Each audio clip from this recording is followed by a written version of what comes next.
Jaya Radha Madhava Kunja Bihari.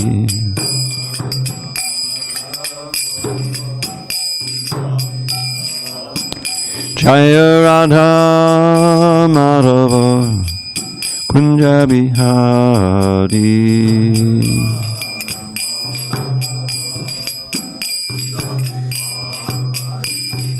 Gopi Janavallabha Girivaradhari.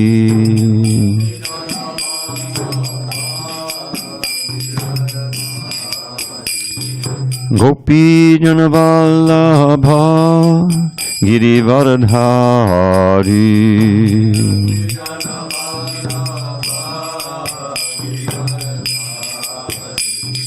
Yashodanandana Brajajana Ranjana. Yashodanandana Brajajana Ranjana. Yamuna Tira Vanachari. Yamuna Tira Vanachari.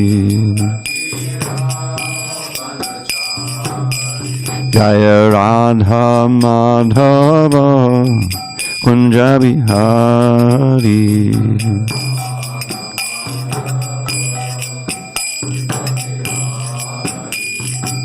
Hare Krishna, Hare Krishna, Krishna Krishna, Hare Hare, Hare Rama, Hare Rama, Rama Rama, Hare Hare.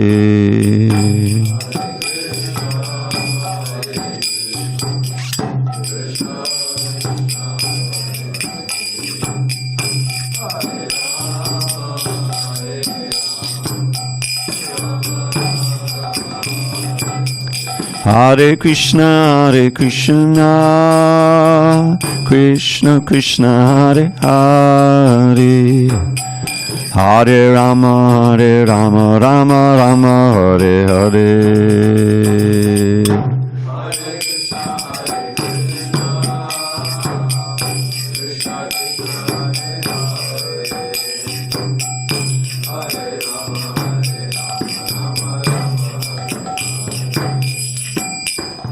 Hare Krishna, Hare Krishna, Krishna Krishna, Hare Hare, Hare Rama, Hare Rama, Rama Rama, Hare Hare.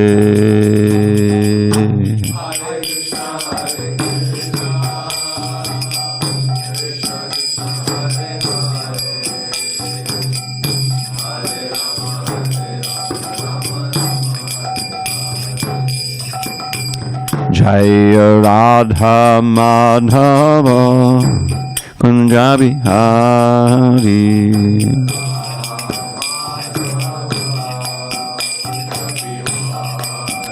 Jaya Radha Madhava Kunja Bihari.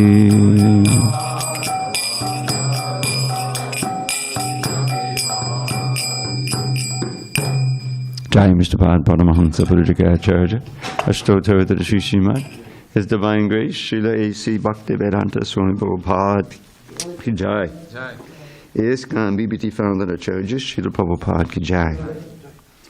Jai Om Viṣṇudūtas Paramahansa Purujagacharya, Ashtottara Sri Srimad, His Divine Grace, Srila Bhakti Siddhanta Saraswati Thakura Ki Jai. Ananda Koti Vaishnava Ki Jai. Namacharya Srila Haridas Thakur Ki Jai. Kantaraj Srimad Bhagavatam Ki Jai. Samaveta Bhakta Vrinda Ki Jai. All glories to the assembled devotees. All glories to the assembled devotees. All glories to the assembled devotees. All glories to Shri Guru and Gauranga.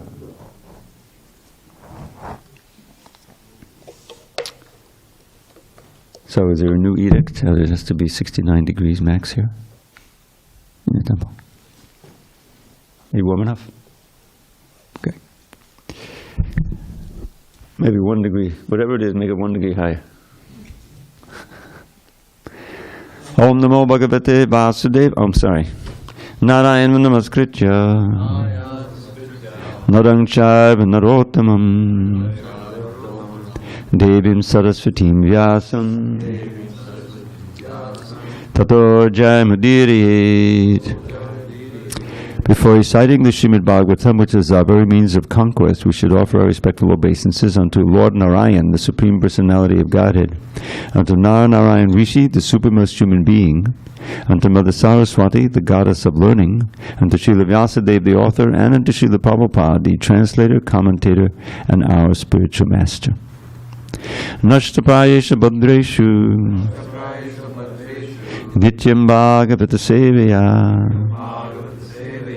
Bhagavatyuttama Shloke Bhakti Bhavati Naishtiki. By regular attendance in classes on Srimad Bhagavatam and by rendering devotional service to the pure devotee, all that is inauspicious within the heart is destroyed almost to nil, and loving devotion to the Supreme Lord, who is glorified in transcendental songs, is established as an irrevocable fact. So, I kind of blew out my voice last night in the kirtan, so hopefully I'll be able to get through the class okay. Om Namo Bhagavate Vasudevaya. Om Namo Bhagavate Vasudevaya. Om Namo Bhagavate Vasudevaya.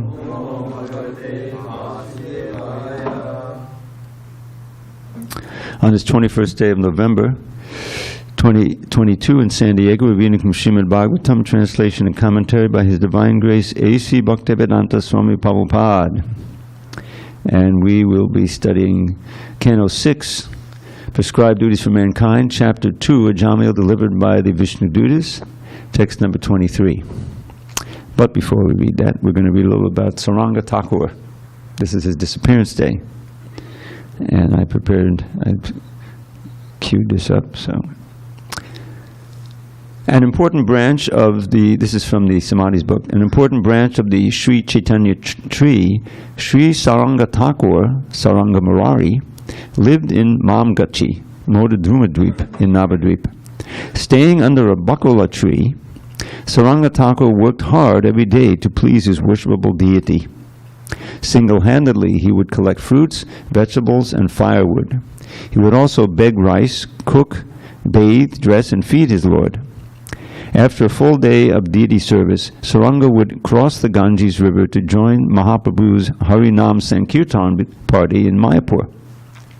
During one visit, Lord Gauranga noticed that Saranga's beloved bakula tree was drying up and almost dead. Lord Caitanya embraced the tree with his beautiful golden arms. Completely rejuvenated, the tree burst forth with green leaves and fresh, super fragrant flowers. To this day, devotees of Lord Caitanya worship this special kalpavriksha tree of Sri Dham Mayapur. Some devotees collect small pieces of wood, which occasionally fall off and make neck beads or worship it.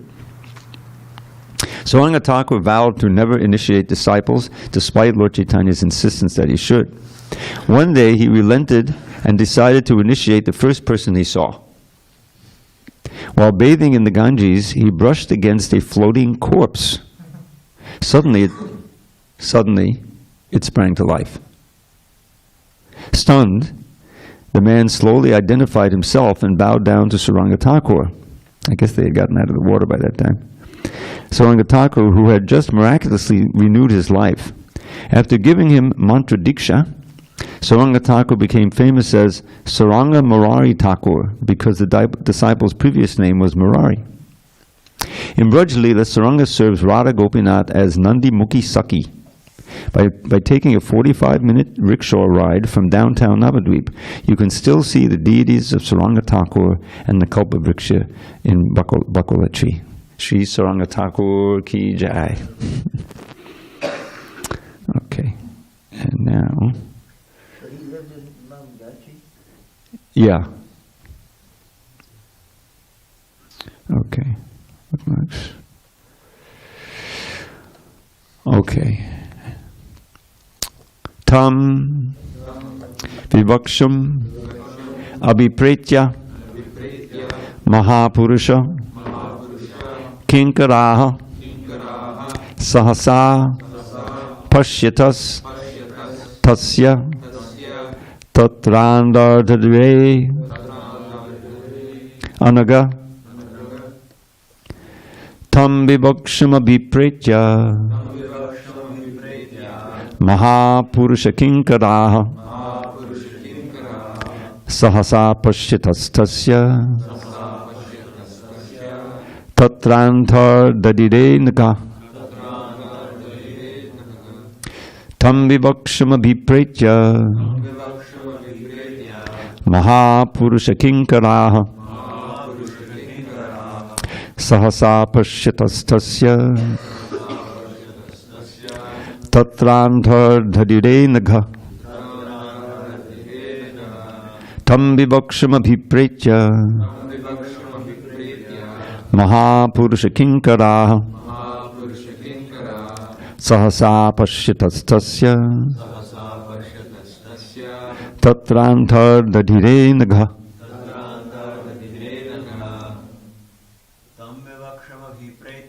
Tam Vibhakshama Vipretya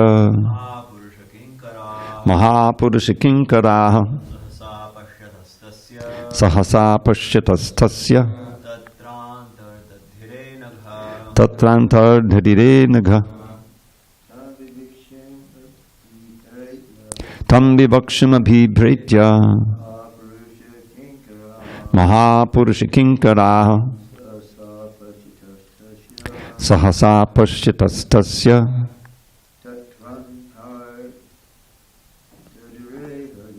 Tatrandardadire Nagha Tam Vibhakshama Vipretya Mahapurusha Kinkaraha Sahasa Pashyatastasya Tatrandardadire Nagha Tam Vibhakshama Vipretya Mahapurusha Kinkaraha Sahasa Pashyatastasya Tatrandardadire Nagha. Janard, you want to try? Okay. You can say. Tam Vibhakshama Vipretya Mahapurusha Kinkaraha Sahasa Pashyatastasya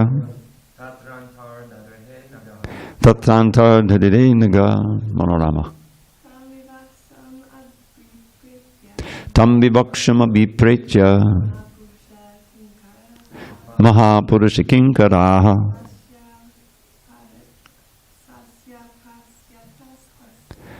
Sahasa Pashyatastasya Tatrandardadire Nagha. Anyone online?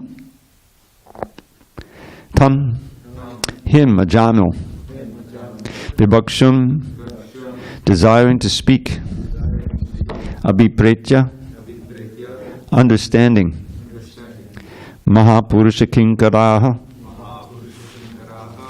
the order carriers of Lord Vishnu, Sahasa, suddenly, Pashyatasya, while he looked on, Tatra, there, Antardadire, disappeared, Anagha, O sinless Maharaj Parikshit. Translation. So this is Shukadev speaking to King Parikshit. O sinless Maharaj Parikshit, the order carriers of the Supreme Personality of Godhead, the Viṣṇudūtas, saw that Ajāmila was attempting to say something, and thus they suddenly disappeared from his presence. Purport. The Shastras say, Papishta ye durachara deva brahmana nindakaha apatya bhojanas tesham akale mananandhuvam.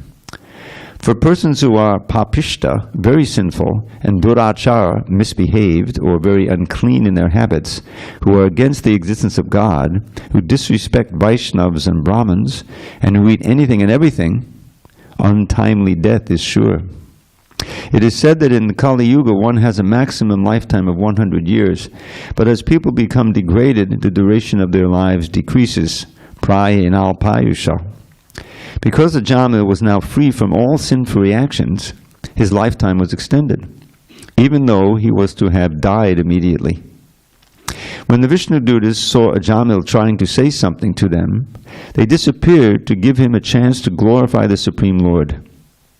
Since all his sinful reactions had been vanquished, he was now prepared to glorify the Lord.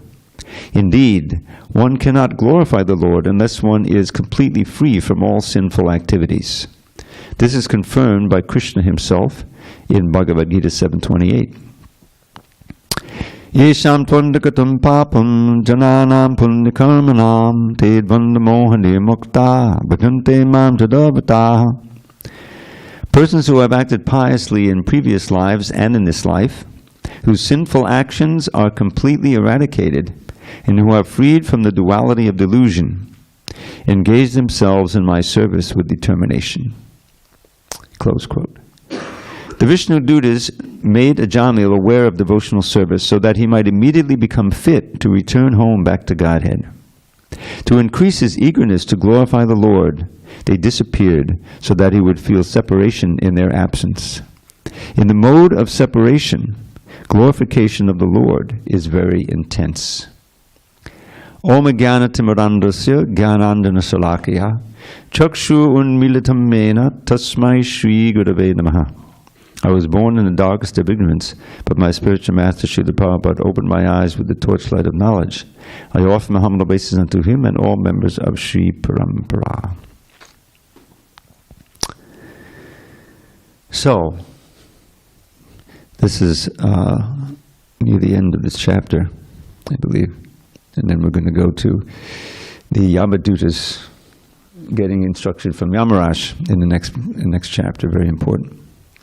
So here we see that Ajāmila has been saved. We know the story, that he was extremely sinful. He had been pious, and he was trained as a Brahmin, but he got caught up in this scene in the forest, and he couldn't control his senses, and he lost his whole Brahminical qualities, became very sinful, married a prostitute, kicked out his chaste, faithful wife, ignored his elderly parents who were sick, and did all kinds of other sinful things.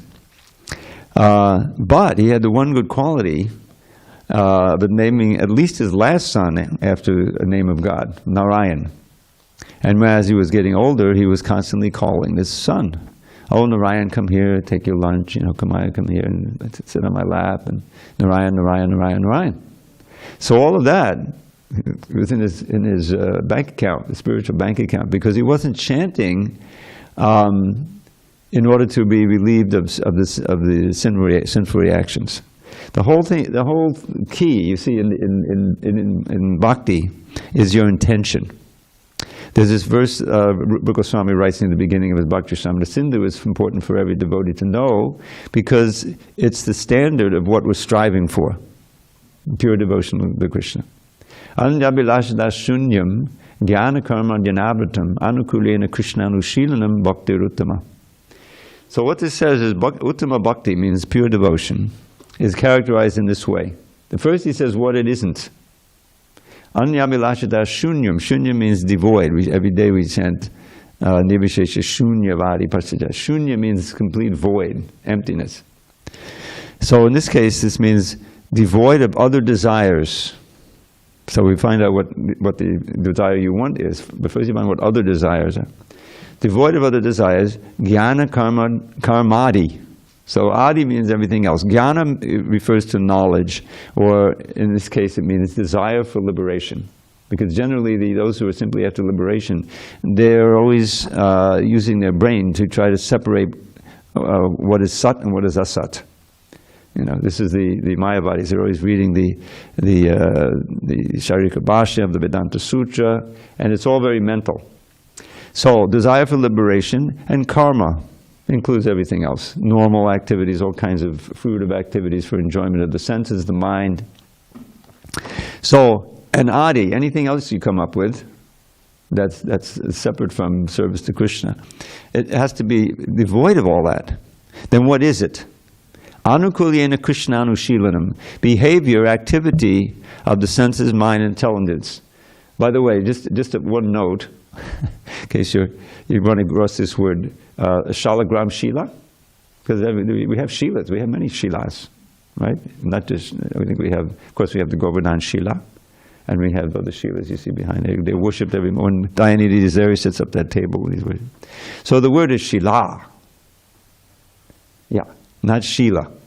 Shila. Because if you say Shila, you're getting toward behavior. There's a whole different word, S with a little mark over it, SH, and long I, L, short A, Shila. That's not a stone.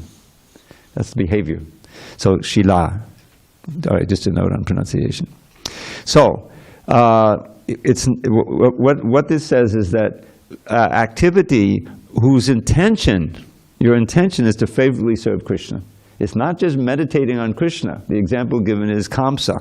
Kamsa was always thinking of Krishna. He was afraid he was going to kill him, right? And at the end there, he was so freaked out. I mean, he was dreaming that he was riding, he had been already killed. He was riding a donkey, and he can't see his reflection in the mirror.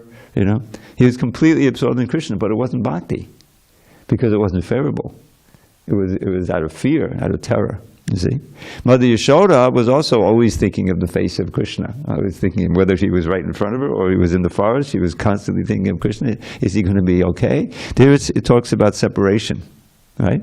So when you love someone and they're separated from you, you're longing to be with them. And in Mother Yashoda's case, she's worried about him. This is maternal anxiety. It's transcendental maternal anxiety. It's a very high form of thinking of Krishna and feeling toward Krishna.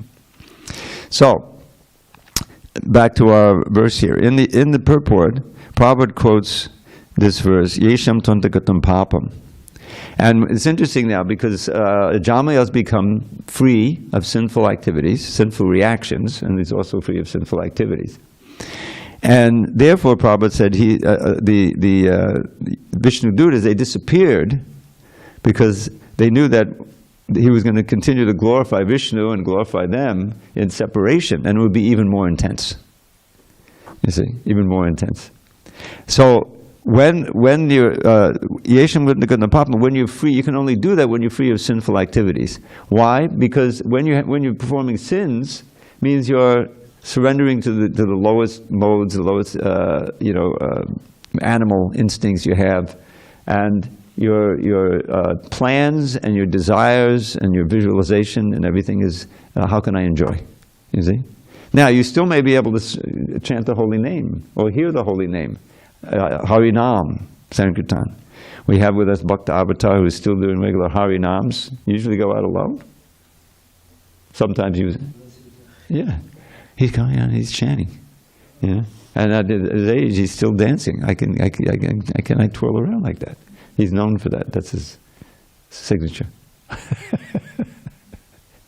So, how many thousands, tens of thousands of people have heard him chant? Walk by, whatever, they may stop sometimes, but they're hearing the chanting.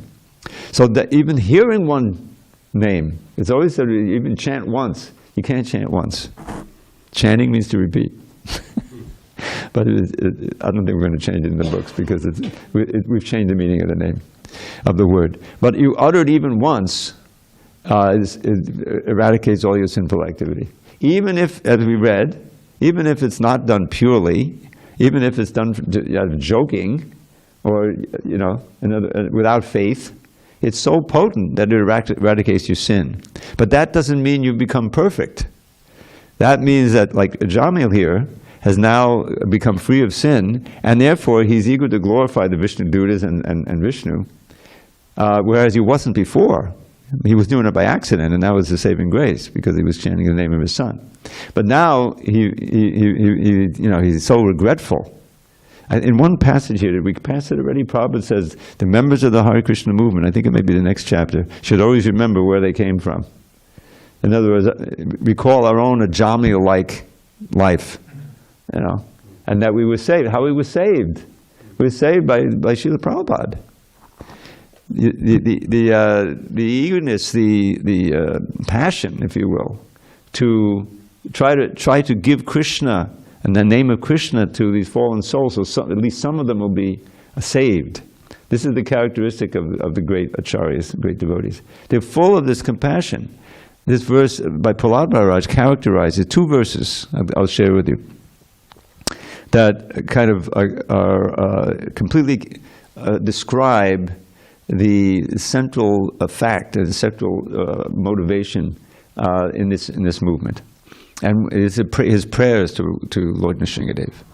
You know, and what is the scene here? You know, the background is Prahlad Maharaj, who was pure from before birth. Remember, he was initiated and enlightened even in his womb by Narada Muni. So when he was born in Hiranyakashipu's kingdom, he didn't know he was a devotee. This is what's so far out. I mean, you don't really know if he's a devotee until he speaks, right? So he just sent him to school, as with all the other little demon boys, you know, and he wanted to train him up to be the next generation of demons, take over the wonderful kingdom. So, so then he takes him on his lap, like any loving father. I mean, even the demons have that instinct to love the little children, you know. So he takes him on his lap.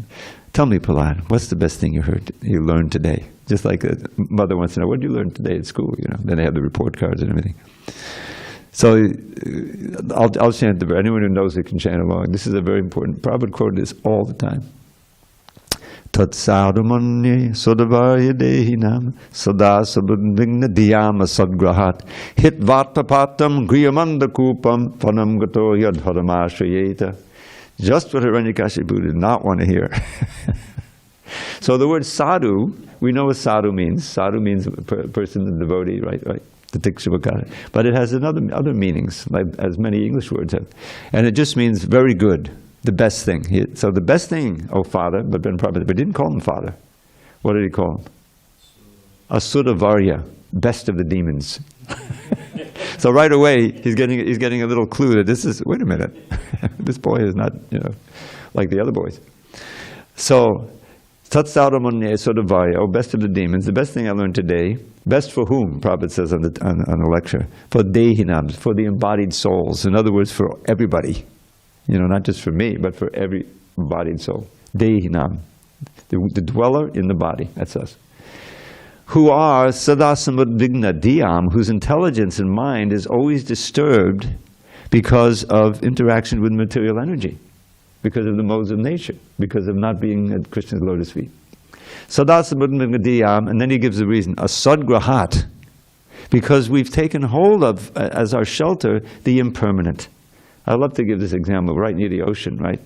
So imagine you're out on the ocean, one of these boats. If you take a walk, you hear some people have boats in the back there, like motorboats that they go out on, You go out of the boat, and suddenly it springs a leak, Well, that's dangerous, right? So, okay, we've got our life preservers. So we'll be saved, and the helicopter is going up, so we'll be okay. So you jump into the. Now, why do you leave the boat? Because the boat is sinking. It's asat. It's not going to exist in a while, and I'm not taking. So I'll go and take shelter of this life preserver, which is it. But then you're in the life preserver, but the life preserver is also leaking. Danger. Now I see that it was a fool's errand. You see, I've taken shelter of something that is being destroyed. And that's exactly where we are in this body. We're taking shelter of this body. We're confident, we're good. You forget, the whole thing of Maya is you forget that you're mortal. You forget that it's a very delicate machine that can be destroyed at any moment. You hear about these every day practically now. There's some crazy shooting somewhere. I think America's going nuts, But, people sleeping in their beds, someone comes in and knifes them, And the thing is, with the internet, with the modern communication system, everybody knows about everything immediately, right? So, yeah, it's happened in 100 miles, 200 miles, 500 miles away, but you know about it, and therefore it freaks you out because in the old days things were happening like that, but it stayed where it was. This instant information system is driving everyone nuts. So anyway. So the point is that the body is really very fragile. The body can be killed at any moment. What is one of the elements of knowledge? Say, Janma, Mrityu, Jara, Vyadi, Dukkha, Dosha, Anudarshanam. Anudarshana means to observe, to stay aware of the fact, birth, old age, disease, and death. I like to put them in that order because that's kind of the order that they have it. So this is true for anybody. We're all facing that. So our time is limited. We have a certain number of seconds, hours, months, years left before this body breaks down, and you have to take another one. So we learn, the first lesson is, in the Bhagavad Gita, that we're eternal, which is good news. We're never born, never died.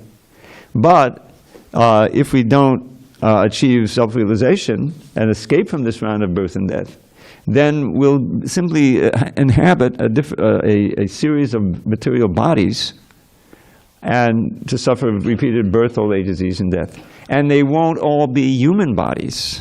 We'll be in the lower bodies, and we'll just suffer like anything, and some insect, some dog, cat, whatever it may be, bird.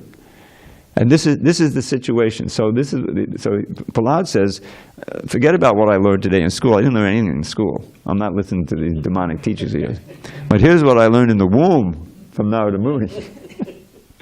So he paints in 2 lines, he paints the actual situation. Everyone is always in anxiety. There's a certain level of anxiety that's always there, and sometimes it fructifies into some injury or something. The threefold miseries are happening.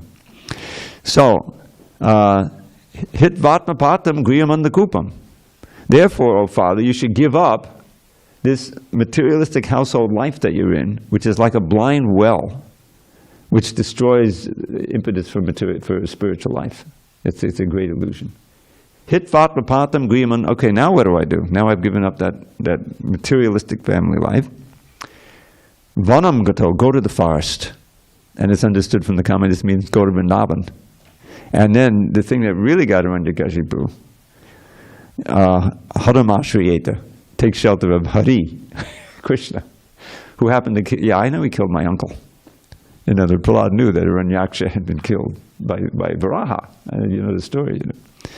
So Hiranyakashipu, he had sworn revenge. There's the demons. It doesn't dawn on them that they're also going to be killed. So anyway, this was Prahlad Maharaj's from the get-go, as they say, from the beginning. He knew the ultimate, and finally it gets so bad. They try to reform him, but he doesn't want to hear about it. The teachers they can't do anything, and instead of that, he's subverting the whole kingdom because he's preaching to the other little demon boys who they're trying to train up to be nice little Machiavellis, so this is really serious. So finally Hiranyakashipu decides that you're like a poison tree in a forest, and we got to get rid of you, so come on boys, kill him. He calls his henchmen, and then they come at it with the pitchforks, and they somehow or other, he's not hurt, he's not screaming, he's just chanting Hare Krishna, he's in trance, he's protected by the Lord. So they try every way that they know. Throw him under the elephant, throw him off the cliff, give him poison, put him in a boiling pot of oil, Nothing worked. So after all of that, then Hiranyakashipu said, where do you get your strength? From the same place you do, Father, from the Lord. He's everywhere. Where is he? He's everywhere. Yeah, right. Is he in this pillar? Bam! Out comes the Shringadev. And there was a little play battle, and the Shringadev toyed with him for a while, and he killed him on his lap, fulfilling all of the blessings of Brahma, whom the Shringadev later chastised. He said, don't give any blessings to the demons anymore. It creates a big hassle. Now I got to take this form inside, outside, Anyway, so that's but then what happens is you get the wonderful prayers of Brahma, of Prahlad. And in these prayers, which is what I started to mention, he gives 2 verses which characterize the real mood of a pure devotee and how he relates to non-devotees. So here's this verse, Prabhupada would always quote it, it's very famous. Nayabo udvijay. Now this is interesting because the same word is there, udvija, that was there in the first verse.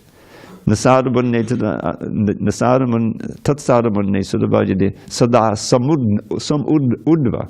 Some udvignadiya means completely disturbed intelligence, because you're sitting in this fragile body and you're pretending, hoping that it's eternal, and it isn't. But here, Prahlad says, I'm never disturbed. You know, Naibodvijay. Why?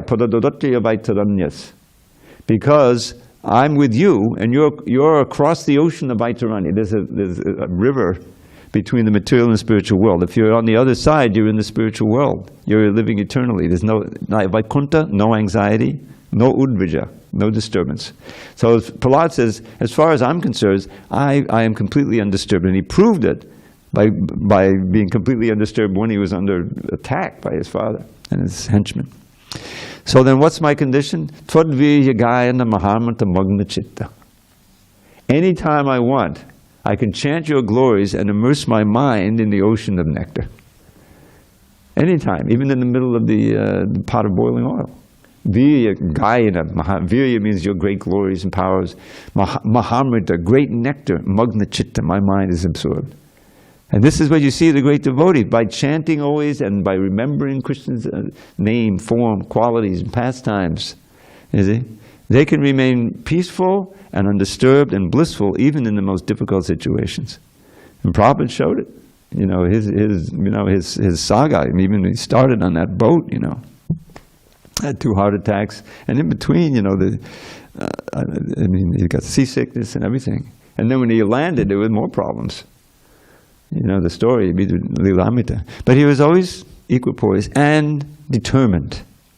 It's interesting, you know, he would go back to the port, he would go back to the boat dock, you know.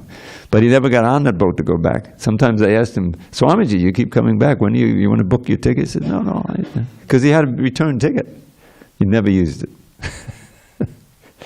So he showed how, you know, on that platform of purity, you can tolerate. This is one of the qualities of the sadhu. Titikshava is the first one. Titikshava, karunika, suridaksava dehinam. Ajata shattarak shanta sadhavaksara bhushana. So these qualities are essential for devotees to have and cultivate. Because in the process of preaching, in the process of just living, you know, there's so many things to tolerate. But you have to still remain compassionate.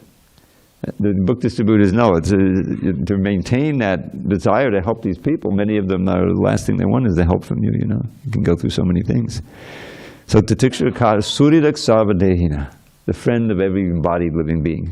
Prabhupada makes the point, that includes the cows, not just the human beings, but the cows, everyone. We don't do harm to anything, even the little insects, if possible.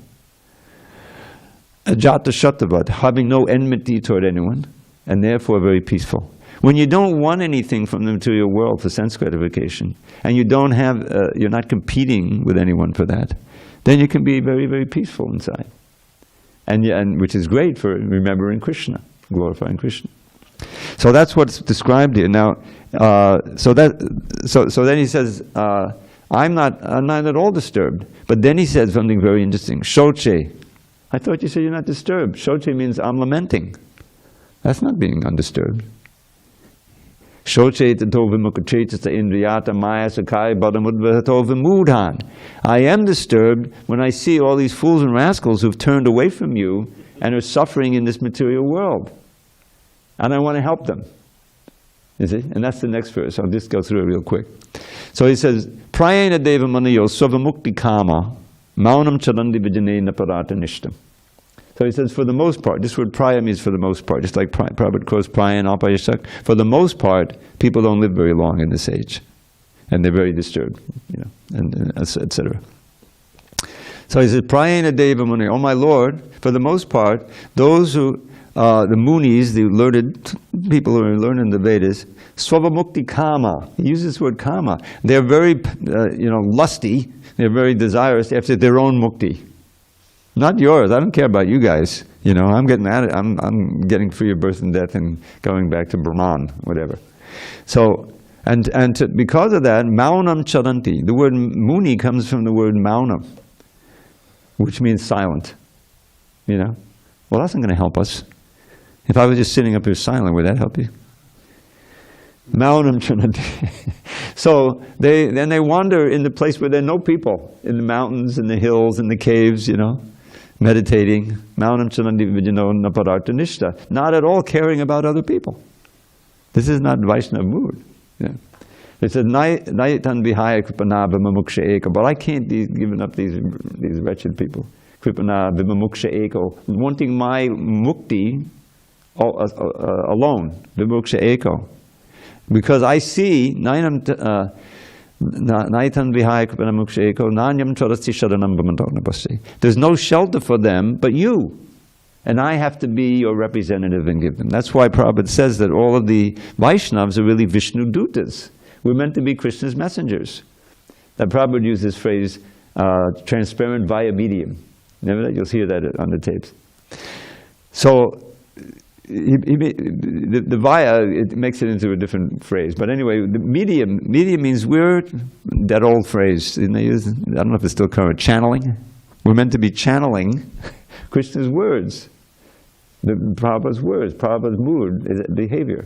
The more we can be true representatives of the Lord, real Viṣṇudūtas or Krishnadūtas, Dūtas just means messenger and agent, the more that we will feel happy in Krishna consciousness. As Krishna says, there's no one more dear to me than those who are preaching my message, who are giving my my true representatives.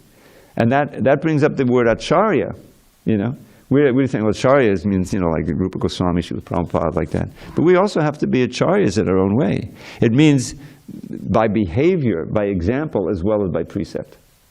Now, we're trying to give out these books. The more that we're living those books, the more that we'll be able to convince people. And the more that they'll see a transformation in us that these books have made. And so that it'll be more convincing. And it's a heart-to-heart thing, you know, and the super soul will inspire them to be interested. I mean, you can see if someone, like anything, I mean, Hatha Yoga. You know, someone wants to, okay, I just started a Hatha Yoga studio, now I got to advertise, you know. Now that person who just started a Hatha Yoga studio, they better be limber and slim and, you know, and calm and embody the qualities that people want to get if they join the Hatha Yoga studio. Otherwise, some, you know, fat, out-of-shape person says, "Oh, come to my Hatha Yoga studio." Nobody's going to come.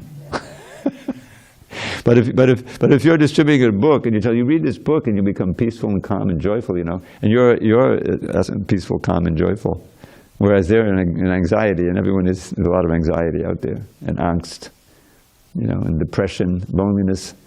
It's become much more with this pandemic. You know, you read about it. Young kids, you can imagine.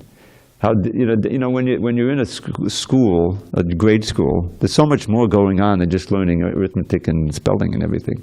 There's also socialization, learning how to relate to others, you know. In other words, you develop, and then so, oh no, we can't go to school, you know, we'll do it online. The kids, you know, they hit the quit button. You know. A lot of them weren't, so there's a lot of mental, even more than usual. So people are, but devotees who could, you know, get together, chant, you know, even chanting alone and just having some association you can weather the storm easier because you're always with Krishna. If you're always chanting Hare Krishna, you feel, even though you may not realize fully, that Krishna is keeping you company. You're not alone. You're never alone. Prabhupada would say that in 26 Second Avenue, you know. Yes, on the boat I was coming, I was all alone, but I really wasn't alone. I always felt my spiritual master with me, Krishna's presence, like that. So here, another thing here is that these Viṣṇudūtas, they disappeared because they wanted to give him a chance to glorify the Lord in separation, you know. Now, you see how there's this principle. I always think of the Bible. The Bible says, "And the last shall be first, and the first shall be last." Right? There's a thing like that, meaning that those who are really humble and meek, you know, they're going to go back to the kingdom of God.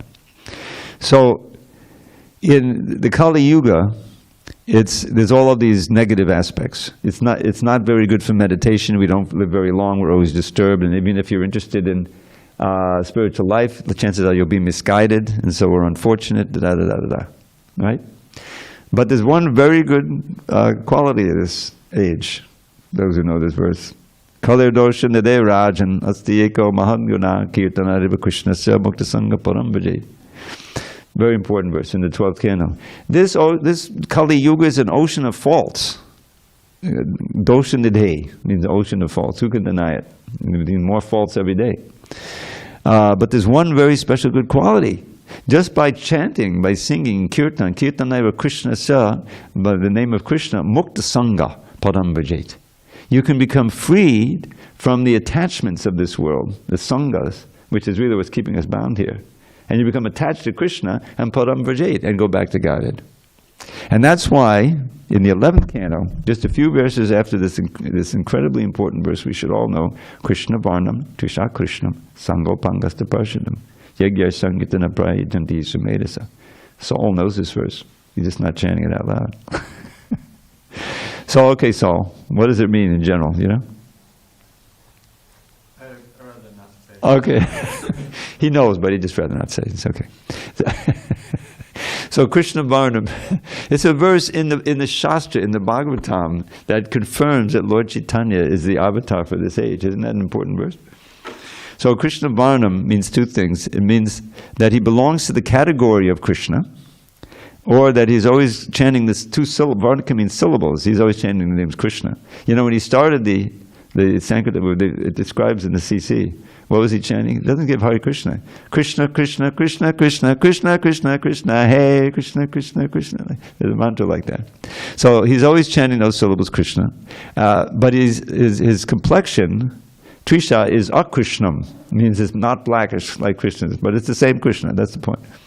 Sa anga upangastra parshanam. He's always with his angas, his many limbs like Nityananda and Advaita, and his upa angas like Gadadhar and Srivas, and Parshadas, the rest of his associates, and his weapons. Who remembers what his weapons are? Manoram? No? I'm going to be like Bunny and Ramraj. I didn't ask you, Janardhan. What else? His beauty. Yeah, his attractiveness. You know, someone is so beautiful they disarm you. You know, disarm you. So it could be, you know. So that was attractive. Okay. Pashtam. Yagya Sangya Praya Jantihi Sumedasa. Those who are intelligent in this age, Sumedasa, sufficient brain substance, they will worship this avatar by the process of Sankirtan, a congregational chanting. So a few verses later, there's a verse glorifying this Kali Yuga. Remember, there's 1,000 of them in every day of Brahma. This particular one is glorified, and why? Kaling sabhaji antyaya guna gyasara bhaganaha yatta sankirtanenayaba sarva swarto bilabhite. This word svarta, let's think about it. It's made of two words, sva, arta. Arta means the goal in life, something very valuable that you treasure. Swa means your own. In this case, it means the goal of the soul. We have so many artas that we may get, but they are artificial. Money, fame, you know, wealth, you know, whatever it may be. That's not our real arta. Those are unartas, but we treasure them anyway. But the goal of the soul is self-realization, understanding your spiritual identity, and going back to Godhead. So what this says is, those who know, who are real Aryans and wise, they worship this Kali Yuga.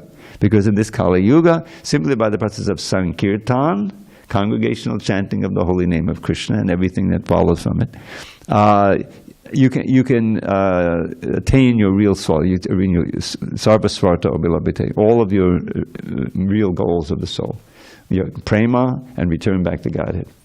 So, but how do we accept that and really take part of it? So this verse, Yesham Dvantakatam Papam, this is right near the end of the 7th chapter, which is so important, you know, that has many, many important verses. But he's saying, well, how are we going to be determined to follow the process of bhakti? Because being so conditioned as we are, we have work to do. You know, we have to become determined. Just to follow the 4 regulative principles seems like is impossible. You know, Prabhupada says that word for those who are completely sinful. They can't see it, you know. But that's a prerequisite. You can't be offending the holy name by chanting and then thinking that you get free of the sins. That's the greatest offense. We just learned that. So one has to be surrendered. One has to find the spiritual preceptor and surrender, just like Arjuna did. He had his own argument, and it was so painful for him to consider that I have to kill my beloved grandfather Bhishma and my revered teacher Drona and all of these dear cousins and cousin brothers and relatives. Forget it. I'd rather go to the forest. Better they conquer me than I conquer them. He was representing someone in the complete bodily concept of life. So in order to become determined, one has to give up the sins and act piously. Now there's a verse in the second chapter that also describes it, because that verse, Vyavasayatmaka buddhi ekeha kudanandana. That's the determination, one pointed determination to follow the path of bhakti yoga, buddhi yoga, like that. If otherwise your mind will be all over the place and you won't have the determination. The next verse, a lot of devotees can relate to this verse because it's very telling. Bhogaishvarya prasaktanam taya padita chetasam vavasayatmaka buddhi samadho navadiyate. For one who is too attracted to sense gratification, bhoga, and wealth, aishvarya, and whose mind is bewildered by such things, the resolute determination to practice bhakti yoga does not take place. So this is where sadhana comes in, and association, and the importance of the preceptor who you can surrender to, and take vows, before the deities and the fire and all of these things that initiation means. Because we need all the help we can get in order to become fixed and determined along the path of bhakti yoga. And what's the value? All over the Gita, the Bhagavatam, this is the one thing we should strive for. When you strive for something material, it's just getting you deeper and deeper entangled in this material world. But when you strive even a little bit in this right direction, for self-realization, God realization, going back to God and becoming detached from Maya and attached to Krishna, then your life becomes auspicious. And I always point to this fact, and there's no loss. There's no loss or diminution. Krishna says in the second chapter and again in the sixth chapter in more detail, Neha bhukamanashosti, pratyavayo nivijate. There's no loss, there's no diminution. Where can you find something like that in the material world? You think Jeff Bezos is not going to lose everything? Multi-billion dollars, Everyone who has any name, fame, money, anything, lost like that. Mrityu sarvahadaschaham. As death, I take everything away, says Krishna in the 10th chapter. Everything. Start again, and chances are you're not going to be a human being. So what a wonderful deal. It's the best deal. It's the best investment. Invest all, whatever energy you can in progressing in devotional service. Become determined to overcome the difficulties, which are really all internal difficulties. Because there's so many external things that may stop you, but how you deal with them makes all the difference in the world. So you develop inside the ability to deal with reverses and things, and not lose your determination. We've seen even in those who've been here for a year or two. Some people come and they try to do it, but somehow or other, they commit offenses, they're not strict enough, and they go. So to stay with it, and to really get on a firm footing, is a preliminary goal of every devotee. So here we find that this glorification in separation is, as Prabhupada says, in the mode of separation, glorification of the Lord is very intense. So you find so much of that you'll see in the example of Lord Caitanya. He taught that, And if you allow me, I'll just end with this one verse. You'll find a treasure house of expressions of this intense separation mood in the Ajāmila of the Chaitanya Charitamrita. This is the perfection of that, Lord Caitanya showed, in the mood of Radharani, separating from Krishna. So the word kwa means where. So there's one verse you'll find, I think it's quoted from Vidagdha Madhava, and Radharani is speaking to her friend. She says, Kvananda kulda chandama kvachika chandakaran kuti vamanda murarirava kvanusurenda nila duti kvarasa dasatandabi kvasaki jiva rakshaushadi nidhi mamasodattama kvapatahantaha digvidim. So this is a classic verse. Kwa means where. as I mentioned, Kvanandakula Chandama. Where is this moon in the dynasty of Nanda Maharaj, Lord Krishna? Kwashika Chandakaran Kuti, he who wears a beautiful crown of peacock plumes, you know. Kwamanda Murari, he who plays his wonderful melodies on the flute, you know. Kwamanda Murari, Kwanasurendra Nila Duti, who has a complexion like an Indra Nila gem, like a sapphire, you know. Kwarasa Dasatandabi, where is this dancer in the rasa dance? Kwasiki, oh friend, where is he who's the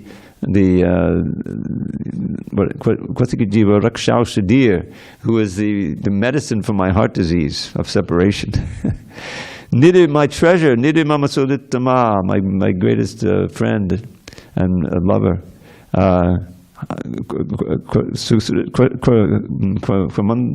Kwasikajiva Rakshau Shadir, Nidhi Mama Suditama, Kwapatahanda Hadig with him. Alas, where is he? My life is condemned, you know. So this is, of course, a very, very high expression, and you'll find that, you know. But this is what Lord Caitanya came to teach, is love and separation. And you find it, of course, also in the Shikshastik in the last 2 verses. So what, you know, why is that such a goal to attain? In material life, the last thing you want is separation from your loved one, you know. But the idea is that you're never really separated, but this so-called separation increases the mood of intense desire and love. And that's really the source of the highest pleasure. It's very paradoxical, because Lord Caitanya, you know, he would manifest these symptoms that in separation he's in this mood. I don't know if you've ever been to Puri. Have you ever been to Jagannath? Did you visit the Gambhir? Yeah, so it's a little room, right? And to think, Lord Chaitanya's living there. And sometimes he would be in so much separation, this is before they had Govinda sleeping with him, he would rub his face against the wall, and it would become so bloody, you know. And he said, oh, you know, Lord Caitanya in separation. And so where's the bliss in that, you know? But internally, because of the very strong absorption in thought and the emotion, it's the source of the highest ecstasy, Mahabhava. So it's hard to understand, but even in our, you may find the distributors can experience, you know, if they're having trouble out there, and you call out to Krishna, or even internally you pray, you know, and then you can feel some solace there, and you find out suddenly Krishna is making, you know, arrangements for you to distribute books and things like that. So this, and I'll tell you, the deity worship Prabhupada set it up. He said like this: we're meant to come every morning, see the deity, attend, you know, meditate on the deities, chant and glory, relish their beauty, and then, you know, take prasadam. And then during the day to remember the forms. Oh, when will I see the deity again? You know, and I'm doing my service and remember. So that's to cultivate the meeting separation, and it culminates in the highest perfection. So that's Srila Prabhupada set up. That's the meaning of deity worship, and these. This passage, and we're going to get this wonderful lesson from Yamaraj in the next, you know, conclusion of the glories of the holy name, which is our central sadhana. So then I'm sorry I did go over time. I didn't intend to, but just got carried away. Any questions, comments, amendments, disagreements? Bhakta Saul, give that man a microphone.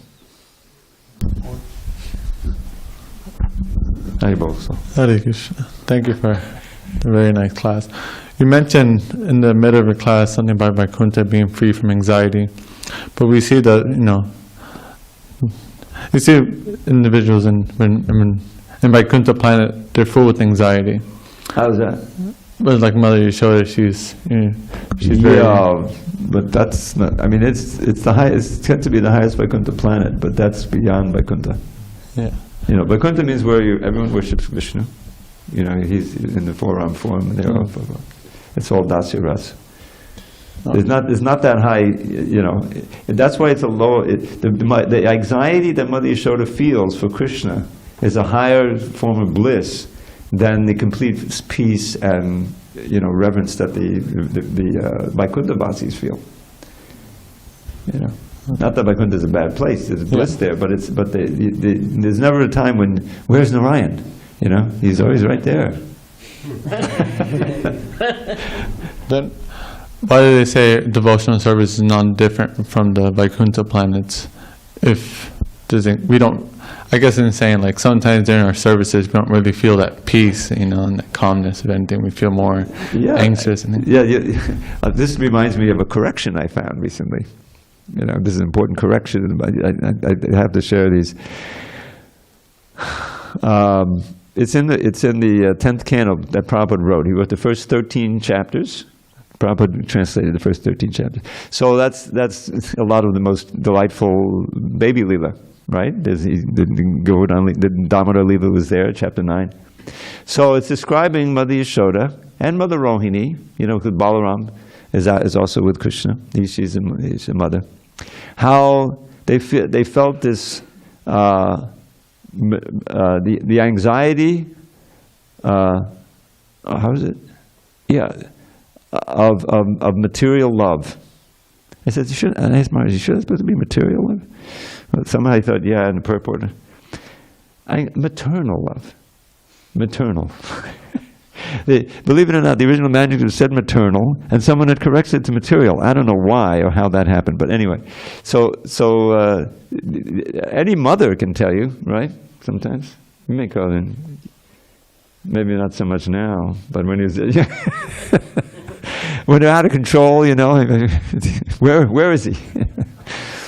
So that's anxiety, but that's the highest bliss, Krishna is Krishna, he's never in danger, right? But she's thinking, she doesn't know that. She thinks he's just my delicate little boy. That's why she wants to wear shoes, so he won't prick his feet on the path.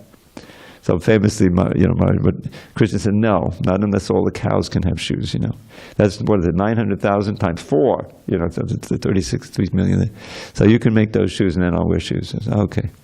So he's not, those stones, they're not hurting him. He's not getting pricked and then hurt by the stones, but she thinks he is. He might. And so that anxiety is increasing her meditation and her, the rasa of maternal love. So that's different than material anxiety, which is nothing but pain. That's what we experience here. So, but thanks for the question. Oh, we have one from Bhakti-avatar, then we'll have to end. Vijay Krishna, you there? No. Yes, Oh, I you am are? here. Okay. So let's do Bhakti-avatar, then we'll close with you. Go ahead, Bhakti-avatar. Thank you, Prabhu. You're very kind. Haribol, yeah, that was an amazing class. Thank you, Dravida. Hare Krishna. And what you were saying about how this spiritual anxiety, the separation that you feel in relationship to Krishna is so intense. When I was in Hawaii one time, I was after a program, no one asked me to do it, I just, out of my own desire and,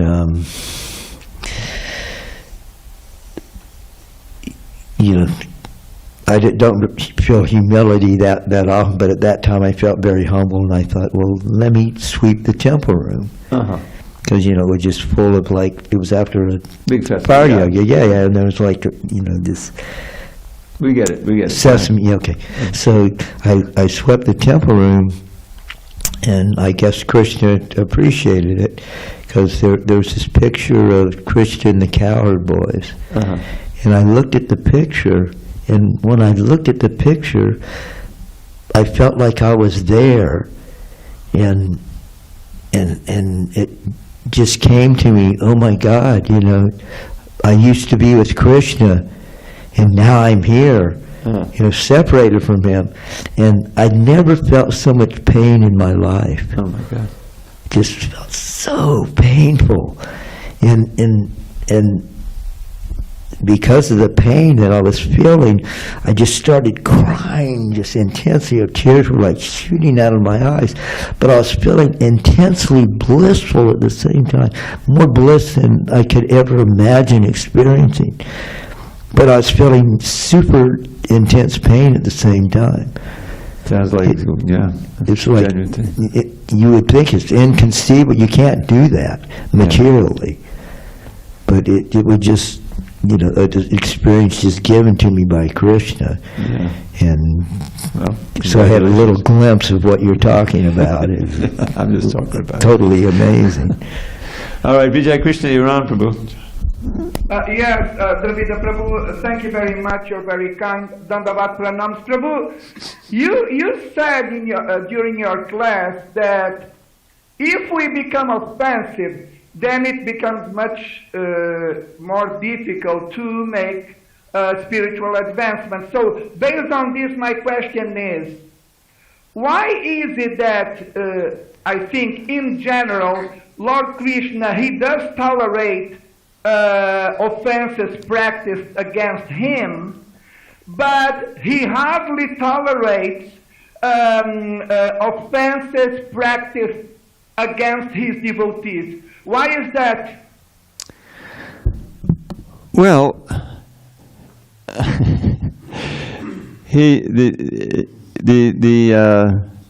you think of what's going on in the spiritual world. How did we come here?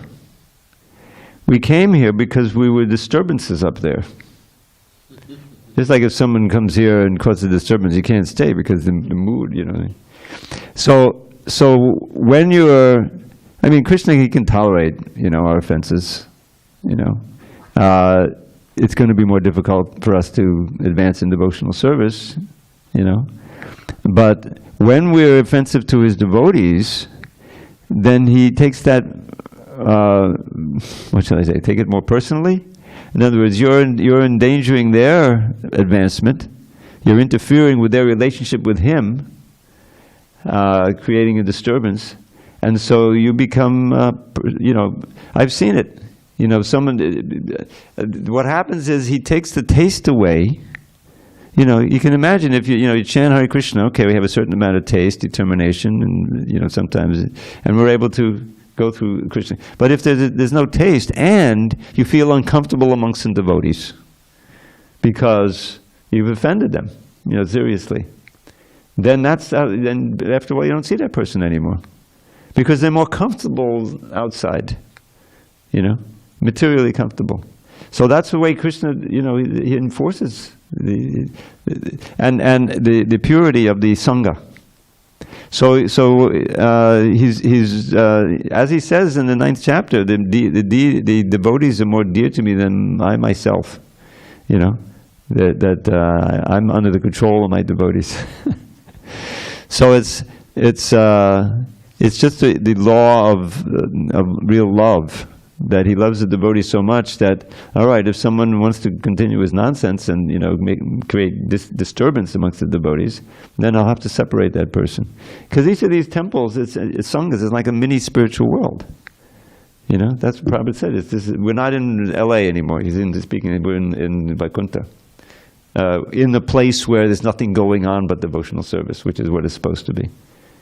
So that's why, because you become a disturbance, you're interfering with others' devotional service, and you're making it more difficult for others to approach Krishna, and he doesn't like that. So that's why he sent us here. He can also make us leave the temple. We think it's our own volition, but boom, the super soul is saying, get out. So are you saying that in order to safeguard the purity of related to the required purity in order for the required atmosphere for spiritual advancement to happen, then he takes charge. Now the thing is, it's often a case that, you know, you can reform. In other words, it may not be a fatal mistake if you're willing to, you know, apologize to the devotee you offended and you really want. There's also that aspect. But if you're incorrigible, a very important word, incorrigible, meaning you can't be corrected, then the material energy will do the correcting. That's the Yes, Prabhu. Thank you very much. Wonderful answer to my question. Hare Krishna. All glories to Srila Prabhupada. Hari Hari Bol.